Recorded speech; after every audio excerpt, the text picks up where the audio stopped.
Hey, what's up, guys? I'm here back with another video. Um, Sorry for the delay in me producing videos. I've been super busy. I know I say that a lot, but it's true. Um, but in my last video, if you guys saw, it was on this tank right here. Um, this is my 2.5 gallon Betta tank. It's a Mr. Aqua glass bow front tank. Um, it's really nice. I like it.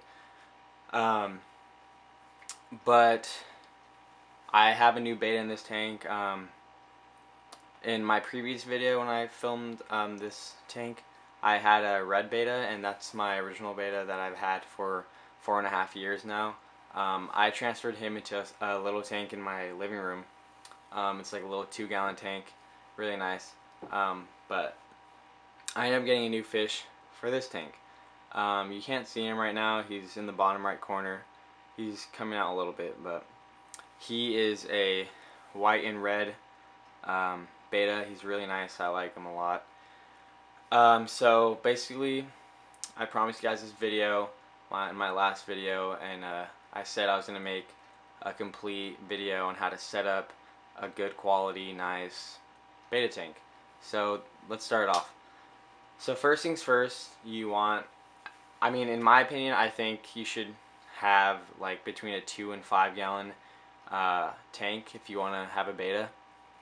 I'm totally against putting fish in small little bowls. I think it's terrible, but some people think that's fine. But in my opinion, I think you should go between 2 and 5 gallons for a Betta tank. Secondly, when you get the tank, obviously you want to rinse it very well, because there could be dust, and remember not to use soap. And if you do use soap, I don't really recommend it, but if you do use soap, use very, very little, and remember to rinse it very well with hot water. Now, when it comes to the gravel, as you can see, my gravel are like, it's not like small little it's like good sized little rocks.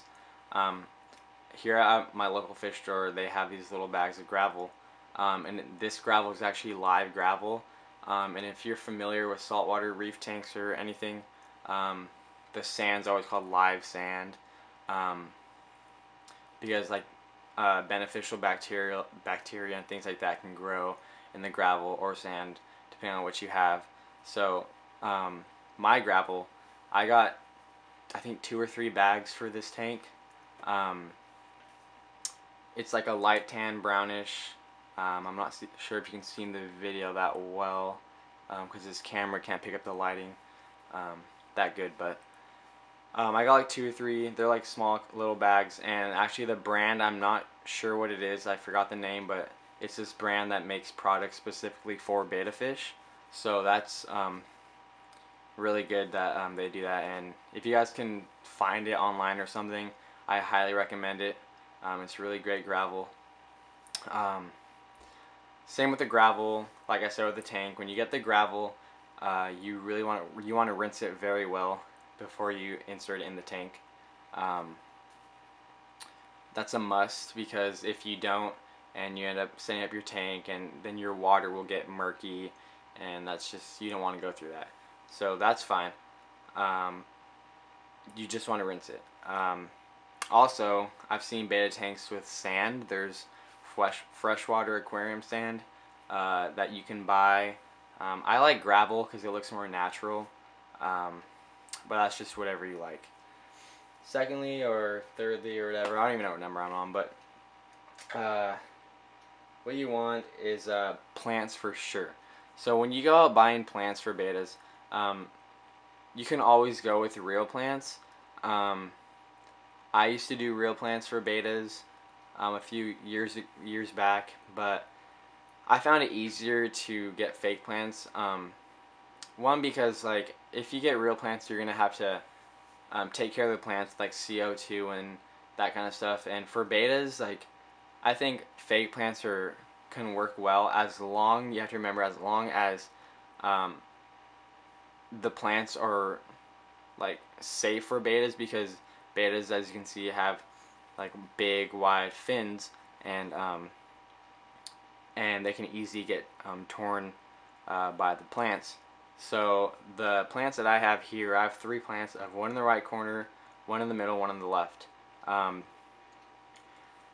These plants are from the same brand that has the gravel that I got, and they're made for bettas, so they're kind of soft, they're not sharp, so they won't be tearing the fins of my betta. So I think it looks nice like this too, and these are fake plants. So that keep in mind about the bettas tearing their fins when you go out and buy plants. And you don't want to overcrowd your tank with plants, because bettas like a lot of swimming room. So keep that in mind. Next thing is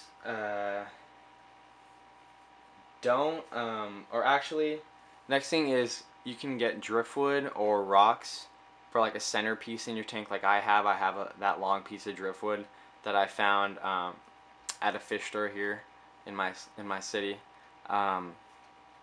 Also, if you can see in the bottom right, I have a small little rock that is that the driftwood is on. That was like a couple bucks or something. You can always go out and find a rock like outside around your house, but remember, like, you want to, even this goes for the driftwood. Also with the plants, not so much the plants, but the plants, when you get plants, you want to rinse them very well over warm to hot water. But when it comes to the driftwood or rock that you get, you want to boil them. So what you want to do is get like a pan or something, and put hot water in it, and then put it on the stove and let the water boil. And once the water is boiling, you want to put the driftwood and rock inside the pot. And when it's inside the pot, you want to rinse it. You want to boil the rock or driftwood for about 30 to 40 minutes, so all the bacteria can come off. And also, why you want to do that is because when you insert especially driftwood into a tank without it being boiled, it can turn your water extremely orange.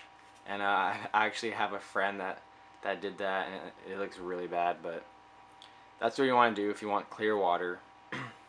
And it's beneficial for your tank, because I'm sure you don't want orange water in your tank. So remember to do that. But don't crowd the tank with rocks and driftwood and plants, again, because the betta likes swimming room. Another thing that I've been doing with my tanks for a while is taping, or you can also paint, but a black background to your aquarium. And this goes for all fish tanks too, not just bettas. I like to have a black background, as you can see on my tank, instead of a clear glass or like blue or like rocks. Like there's pictures of rocks that you can tape to the back of your tank. I always just do black because it brings out the color in your fish, your plants, anything that's in your tank. So personally, I think that's the best option, is a black paper. They sell them at like fish stores. It's like shiny black paper you can tape, or I've seen people paint the back of their tanks as well. Also, another big thing is lighting. So what you want to do if you want a nice quality betta tank setup, I recommend getting nice lighting. And I actually have LEDs right here, and it's mounted to the back of the aquarium. They weren't that expensive. They were probably like, that piece was probably like 50 bucks. But it's very nice. I like it a lot, and it works very well. And they're going to last for a long time because it's LEDs. There's 6 blue lights and 2 whites. So, what else? Next, we're going to move on to a filter. So, filters, a lot of people think filters are not needed in a betta aquarium. But I actually think that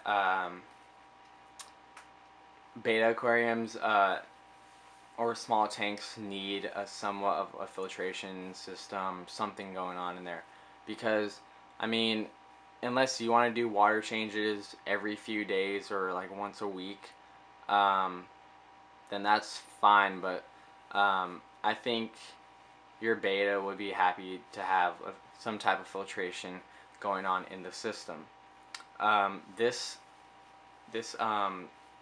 filter I have in the back is for, I think it's between 2 gallon and 5 gallon filter. It's a small little filter. It's really nice. It just plugs into the wall, and it's quiet, and it makes your water very clear. I think it's great. I got it. I think it was like $20 at the fish store, and it works great.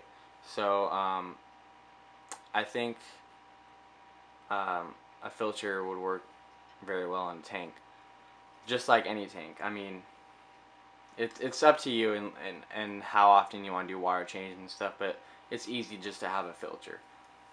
Next thing is, I kind of want to talk about the lighting again. When it comes to the lighting, you can either get LEDs or like regular bulbs or something, but you never want to have like a lamp sitting next to your tank, because especially when the lamp is on, because that creates algae, along with sunlight from like a window or something.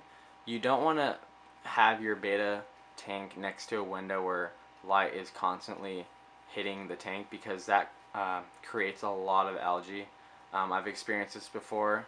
A while back I had my tank next to a window, and algae started to grow like literally everywhere, on the glass, on my rock, on my gravel, plants, my driftwood, and it was like thick mossy green algae, and I had to clean it constantly, so I ended up moving my tank. So heads up for that. But yeah, the lighting, I chose LEDs. The light I have can fit up to a 5 gallon tank. They're really strong LEDs, and remember to have every time you have a light, you want to have it on a timer. This tank is on 7.5 hours a day, so I set the timer to that. And also, everything that you have for your tank, you want to plug it into a power surge, or some people call it power strip. That's just a safe way to go. Let's see what else. Water changes, I do mine like once every 3 weeks, and remember to clean the filter pads, and I do about like 45% water changes, so that works out pretty well. But I think that's it, and if you guys have any questions or comments or suggestions, or if you guys want to see anything, or if I forgot anything, let me know down in the comments section. And if you like this video, please subscribe to my channel. I'll be putting out videos more, because I have kind of a surprise coming up with my saltwater aquarium, and if you haven't seen that, check it out. So yeah, subscribe if you like this video, and give the video a like, it really helps. And again, thanks for watching. See you guys later. Hey guys, I'm sorry, one more thing I forgot to add. It's a heater. A heater is extremely important for your beta tank. Not a lot of people know it, especially the ones who just get betas for like, you know, just put them in a bowl or something. But betas are tropical fish, and they do want warm water, just like any other tropical fish. So it benefits your beta by making it a lot more comfortable and happy in your tank. As you can see, my beta is very active, and if you've ever had a beta tank without a heater, where the room temperature is not that warm and it's pretty cold, you would notice that your beta is not active. It'll probably just stay in one corner, or not really swim. So there's these companies that make little Betta heaters that go in like a 1 to 5 gallon tank. It's a little heating pad that goes under the gravel. You just plug it into the wall, or a power surge, like I said earlier, and it will really help. Also, what you want to have, the temperature needs to be between 76 and 79. I have mine around 77, 78. My Betta loves it. So yeah, I just forgot to add that. But again, if you have any questions, comments, leave it down below, and subscribe if you like my video. Thanks.